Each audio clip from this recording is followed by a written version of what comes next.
Hello students, I am Akshata Dinkar Mane, professor from SPM Polytechnic Kumte. Today we are going to see our syllabus from point of view of exam. Okay, which points are important in accordance with our exam is now discussed. Okay, we will now discuss that point. The applied electronics having the course code 22329. Okay. In this, the first unit of applied electronics is low power amplifier. In low power amplifier, there are the different types of amplifiers. First one, we have to classify the amplifiers in accordance with different parameters, such as the amplifier used for high frequency range, the amplifiers used for low frequency range. After that, the amplifier which are suitable for the radio frequency, amplifier suitable for the audio frequency range. After that, the amplifiers depending upon the Q point, position of Q point. These are the classification parameters of the amplifier. त्यानंतर आपण पाहणार आहोत की single stage common emitter amplifier, त्याचा frequency response आणि gain bandwidth हे सर्व parameter. याचा इम्पॉर्टंट पॉईंट काय आहे यामध्ये, तर सर्किट डायग्राम काढायची. सर्किट डायग्राम काढून काय करायचं, त्याचा फ्रिक्वेन्सी रिस्पॉन्स काढायचा. गेन ही प्रत्येक इथून पुढे कुठल्याही सर्किटमध्ये गेन काय असणार आहे, V out by V in. Okay, किंवा P out by P in. म्हणजे गेनसाठी आपण काय करणार आहोत, सर्किटला काय इनपुट दिलेलं आहे आणि काय आउटपुट घेतोय यावरून आउटपुट डिवाइड बाय इनपुट हे फिक्स करून आपण काय करणार आहे, त्याचं गेन कुठल्याही इथून पुढे सर्किटचे आपण गेन असेच लिहिणार आहोत की V out by V in. किंवा जे आउटपुट आहे, आउटपुट आता सपोज आपण करंट घेतलेला आहे, तर आय आउट म्हणजे output current divide by input current. त्यानंतर यामध्ये महत्त्वाचा पॉईंट काय आहे, तर मल्टीस्टेज ॲम्प्लिफायर. मल्टीस्टेज ॲम्प्लिफायरमध्ये काय सांगितलं होतं, तर number of amplifier stages, number of transistor are connected from one stage of transistor is connected to another by using some parameter or some components. Depending upon that components, the amplifiers are classified into RC coupled, direct coupled and transformer coupled. म्हणजे आपण 2 ते 3 number of एम्प्लिफायर्स कसे connect करणार आहोत, म्हणजे त्यामध्ये coupling component कुठले वापरणार आहोत त्यावरून मल्टीस्टेज एम्प्लिफायरचे किती टाइप्स होते, RC कपल्ड, त्यानंतर ट्रान्सफॉर्मर कपल्ड आणि डायरेक्ट कपल्ड. ओके, तर मल्टीस्टेज ॲम्प्लिफायरमध्ये तुम्ही काय करा, स्टडी करताना पूर्ण सगळे मल्टीस्टेज ॲम्प्लिफायरमध्ये फर्स्ट RC कपल्ड घ्यायचा. RC कपल्ड घेऊन मग त्यामध्ये काय करायचं, त्याची सर्किट डायग्राम काढायची. सर्किट डायग्राम झाल्यानंतर त्याच्या सर्किट डिस्क्रिप्शन लिहायचं, म्हणजे या सर्किटमध्ये कुठले कंपोनंट्स यूज केलेले आहेत, रेजिस्टर कुठे वापरलेला आहे, कुठला रेजिस्टर आहे. म्हणजे आपण आता एमिटर सपोज आपण RC कपल्ड मल्टीस्टेज ॲम्प्लिफायर घेतलेला आहे, तर त्यामध्ये R1 R2 हे voltage divider bias circuit use केलेलं आहे. तर तिथल्या प्रत्येक सर्किट कंपोनंटचा यूज काय आहे हे फक्त एक पॉईंटमध्ये हे सर्व काय करायचं, एक एक पॉईंट घालून. म्हणजे फर्स्ट त्यामध्ये काय लिहायचं, R1 is used as an voltage divider resistor. Okay, त्यानंतर R2 पण same, it is used as an voltage divider resistor.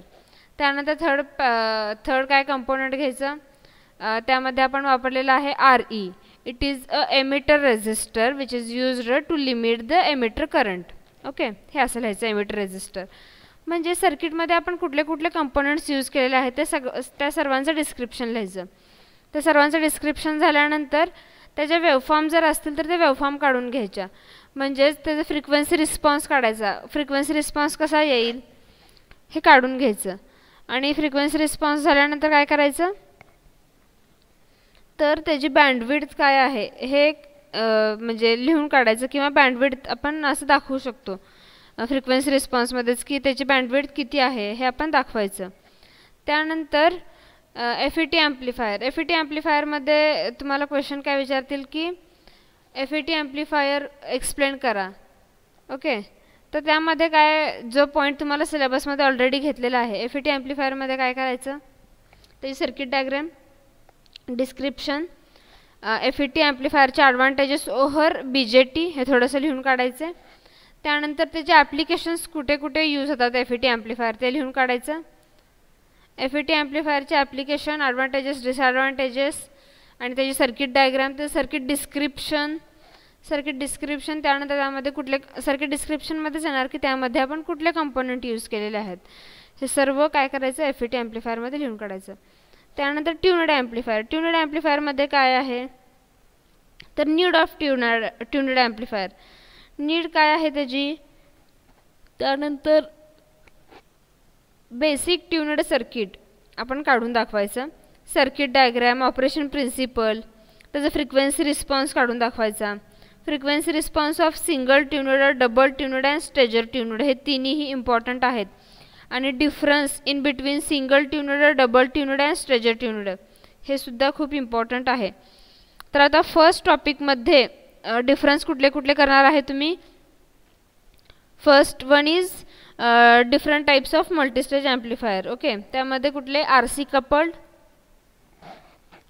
Direct coupled आणि ट्रान्सफॉर्मर कपल्ड हे तीन काय करायचे म्हणजे डिफरन्स त्या तिघांमधला लिहून काढायचा आणि तो म्हणजे लक्षात ठेवायचा ते तिघांमधला डिफरन्स. त्यानंतर ट्यूनड ॲम्प्लिफायरमध्ये सिंगल ट्यूनड ॲम्प्लिफायर, डबल ट्यूनड ॲम्प्लिफायर आणि स्टेजर ट्यूनड ॲम्प्लिफायर या तिघांचा डिफरन्स एकदम परफेक्ट करून ठेवायचं. हे जे पॉईंट आहेत ते. ओके, आणि क्लासिफिकेशन ऑफ ॲम्प्लिफायर जे आहे A, B, हे आहे ते सेकंड पॉईंटमध्ये हाय पॉवर ॲम्प्लिफायरमध्ये घेतलेला आहे आपण, त्यामुळे तोही पॉईंट इम्पॉर्टंट आहे. त्याचाही डिफरन्स तुम्ही लक्षात ठेवा म्हणजे तो पूर्ण आपल्या ऑलरेडी असं हाताखालून जायला पाहिजे 2-3 वेळा डिफरन्स त्यांचा. ओके, त्यानंतर युनिट 2 आहे high power amplifier. High power ॲम्प्लिफायरमध्ये फर्स्ट पॉईंट आहे comparison of high power amplifier and low power amplifier. Okay, low power amplifier आणि हाय पॉवर ॲम्प्लिफायरचं कंपॅरिझन आपण असाइनमेंटमध्ये ऑलरेडी दिलेलं आहे. जे क्वेश्चन्स किंवा जे point exam point of view महत्त्वाचे आहेत ते मी ऑलरेडी असाइनमेंटमध्ये दिलेले आहेत. तुम्ही असाइनमेंट जरी परफेक्ट केलात तरी तुम्हाला त्या चॅप्टरमध्ये काय अभ्यास करायला पाहिजे, काय स्टडी करायला पाहिजे याची आयडिया येऊन जाईल. त्यामुळे काय करा, असाइनमेंट कंप्लीट करा आणि असाइनमेंटचं म्हणजे त्याचंच रिव्हिजन केलात तुम्ही तर ते थेरॉटिकल एक्झामला खूप फायदेशीर आहे. आणि MCQ पण कसे पाहिजेत, जे चॅप्टर संपल्यानंतर MCQ तुम्हाला सेंड केलेले आहेत ग्रुपवर ते MCQ आणि क्लास टेस्टचे MCQ, क्वेश्चन बँक क्लास टेस्टची हे सर्व जर MCQ केले तर ते त्याच्या बाहेर MCQ जास्त येणार नाहीत.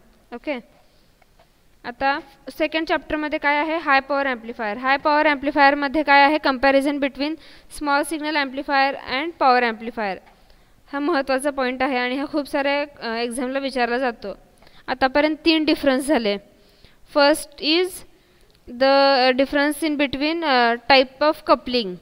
त्यानंतर सेकंड काय आहे ट्यूनड ॲम्प्लिफायरमध्ये. ट्यूनड ॲम्प्लिफायर झाल्यानंतर आता थर्ड डिफरन्स आहे comparison between small signal amplifier and power amplifier. ते झाल्यानंतर त्याचं performance parameter of power amplifier like bandwidth, gain, frequency band and efficiency हे सर्व ते कंपॅरिझन पॉईंटमध्ये आपण लिहू शकतो. काय काय येतात त्याच्यामध्ये तर bandwidth, gain, frequency response and efficiency हे सर्व पॉईंट कशामध्ये येणार कंपॅरिझनमध्ये येणार. ओके, मग हाय पॉवर ॲम्प्लिफायरचे ॲडव्हान्टेजेस काय आहेत ओव्हर लो पॉवर ॲम्प्लिफायर हे सुद्धा तुम्ही लक्षात ठेवायचं. त्यानंतर क्लासिफिकेशन ऑफ ॲम्प्लिफायर्स, त्यामध्ये class A, class B, class AB and class C हे फोर्थ कंपॅरिझन आहे. ओके, हे फोर्थ कंपॅरिझन काय आहे classification in between class A, B, AB and C हे झालं फोर्थ कंपॅरिझन. हे सुद्धा इम्पॉर्टंट आहे आणि हे खूप साऱ्या एक्झामला विचारले गेलेलं आहे. जे मॉडेल आन्सर पेपर तुम्हाला सेंड केलेले आहेत त्यामध्येही 2 मॉडेल आन्सर पेपरमध्ये हे कंपॅरिझन आहे class A, class B, class AB and class C. Okay, त्यानंतर आपण घेतलेले पॉईंट आहेत circuit operation, input output waveform, efficiency and power equation of single stage class A. मग त्या क्लास